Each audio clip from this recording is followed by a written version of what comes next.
It is incredibly frustrating when you're mid-workflow on your Mac, but the data you need is trapped on your iPhone.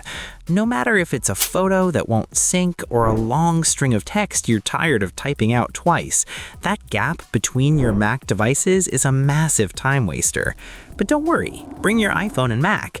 We're putting down 5 useful tips and tricks for using both your iPhone and Mac together. So let's see how to do that.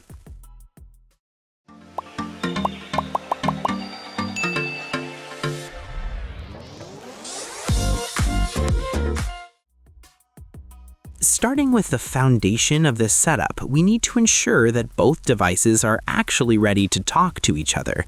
We always recommend checking that your iPhone and Mac are running the most recent software updates to avoid any weird glitches. It is also essential that you are signed in to the same Apple account on both pieces of hardware. Most of the magic happens behind the scenes through Bluetooth and Wi-Fi, along with a feature called handoff. Usually, these are turned on by default in your settings, but it never hurts to double-check that they are active before you try to move data back and forth. Once the basics are settled, the first thing we often find ourselves using is the universal clipboard. This is such a simple way to save time because it lets us copy text or images on an iPhone and paste them directly onto a Mac document. For instance, if you see a specific quote or a line of text in a photo on your phone, you just touch and hold that word until the handles appear, then drag them to select exactly what you need. After you tap copy on the iPhone screen, you can go right over to your Mac, open up a document or an email, and hit paste. The information just appears right there, as if the two devices shared the same brain. It works for videos and photos too, making it much faster than trying to manually transfer files one by one. Moving forward from there, we often want to see things on a larger display, and that is where AirPlay becomes incredibly handy. If we are looking at a video in the Photos app on an iPhone but want to show it to someone else or just see it in better detail, we can stream it directly to the Mac screen. By tapping the Share button on the iPhone and selecting the AirPlay option, a list of available devices pops up. After selecting the Mac from that list, the video begins playing on the computer monitor while we maintain full control of the playback right from our phone. It's a great way to present a quick clip without needing to upload anything to the cloud first. Another huge benefit of this ecosystem is how we can use the iPhone camera as a remote scanner for the Mac. If we're working on a report in an app like Notes or Mail and realize we need a physical document digitized, we don't have to go find a bulky scanner. We simply control-click in the space on the Mac where we want the document to go and choose the option to scan documents.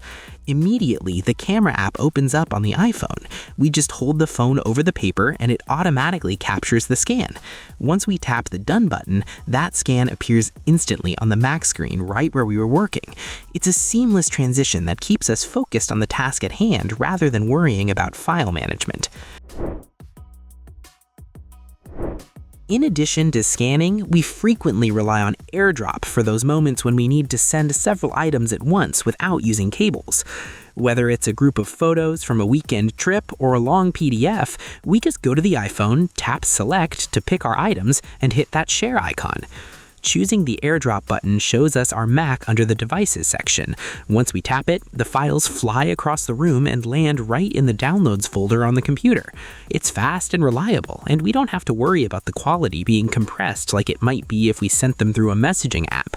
This keeps our high-resolution images looking sharp for whatever project we're working on.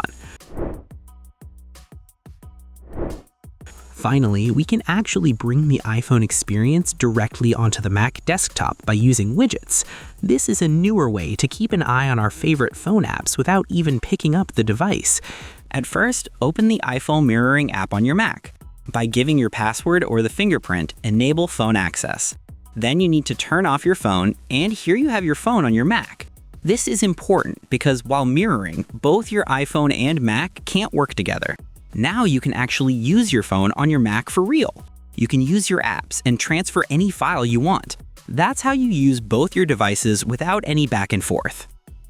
So guys, by using these 5 features, you can make your daily digital tasks feel a lot less like work and a lot more like a smooth conversation between your iPhone and Mac.